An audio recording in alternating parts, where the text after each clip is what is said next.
Okay, habari za muda huu. Welcome kwenye channel yangu ya YouTube Philbert TikTok. Kama unja subscribe, please subscribe ili wa kwanza kufikiwa na video zangu kwa haraka zaidi ndio kwa zinatoka. Video za afya na video za digital kwa ajili ya simu. Sasa kuna issue ya nani hapa nataka nielekeze. Kama una Adobe, kama una application ya Adobe yote na una document kwenye hizo Adobe, basi kama ulikuwa hujui kuna issue moja hapa nataka nielekeze. Utakuja kwenye neno, ukishafungua Adobe yako una select hapa kwenye sehemu palipoandikwa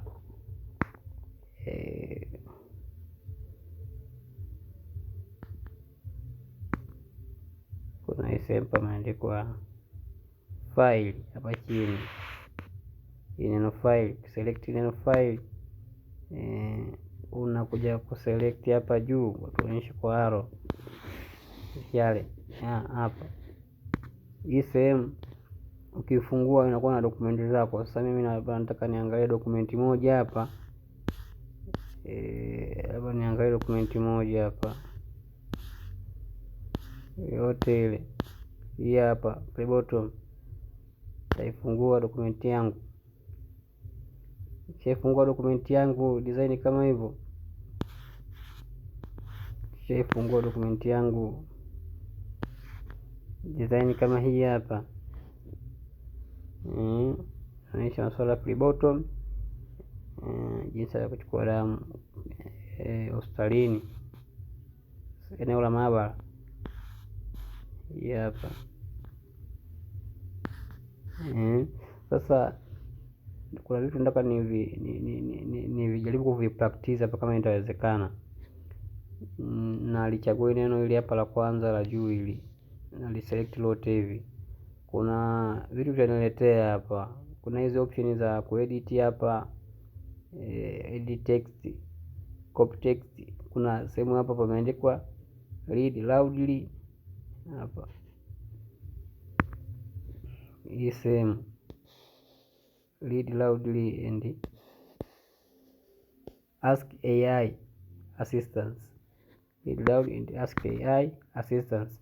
So tukianza na hii ask AI assistance. AI assistance, kwanza AI ni kitu gani? AI ni artificial intelligence ambayo inakufanya wewe kitu ambacho ulikuwa unaona kama ni kigumu kukitafuta yenyewe kikufanyia kwa urahisi sana ukakipata. Kwa mfano AI kubwa ambayo tunaitumia sana ni Gemini. Gemini ndio AI kubwa ambayo sisi tunaitumia. Kama kuna kitu chochote ukijui, hii utaitumia hata kwa wanafunzi, watu wengi ambao unajua wanafanya kazi za social media, ili kutafuta kitu. Kwa mfano unaweza kuona kuna hata jina la mchezaji yote yule. Kuna mchezaji yote yule kaza kaelezewa hata kwa sekunde tu. Kwa sababu gani? Mtu ana Gemini. Anaweza kaandika tu jina la mchezaji yote tu pale, afu taarifa zake zote zikaja kwa ndani hata ya sekunde, ndani hata sekunde 3. Unaona? Sasa hii AI artificial intelligence, AI assistance, kwa mfano kama ile neno self start to develop knowledge, wewe mwenyewe kama ulielewe vizuri unaweza kaja kwa here ask AI assistance. Ukibonyeza hapa ndio kama ilivyo hii, inafanana na Gemini kabisa. Kwa hiyo ukiandika labda nataka kujua maana ya hii, au ukaweza kuandika Kiswahili au Kiingereza, itakuletea hapa ndani ya sekunde hata 2 au 1, itakuletea maana ya hili neno yenyewe na type yenyewe. Hii maana yake inakuwa artificial intelligence ni zaidi ya Google. Ni zaidi ya Google, ni zaidi ya Chrome. Hata mara 2 hata mara 3. Unaona? Kwa hiyo ndio artificial intelligence ya kwenye Adobe hapa.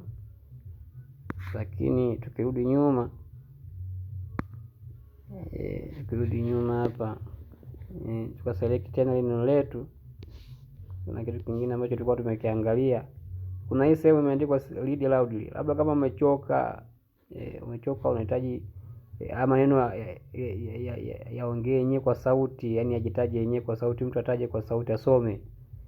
Unaweza ukatani on read loudly.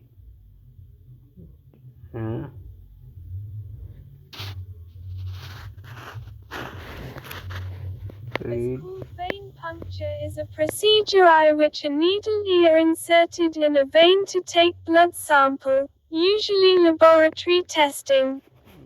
The procedure done by the person called phlebotomist.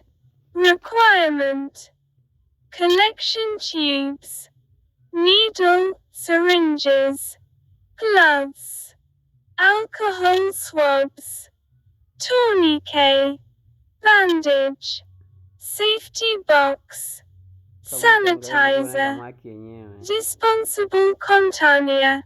Procedures: 1. Confirm patient identify. 2.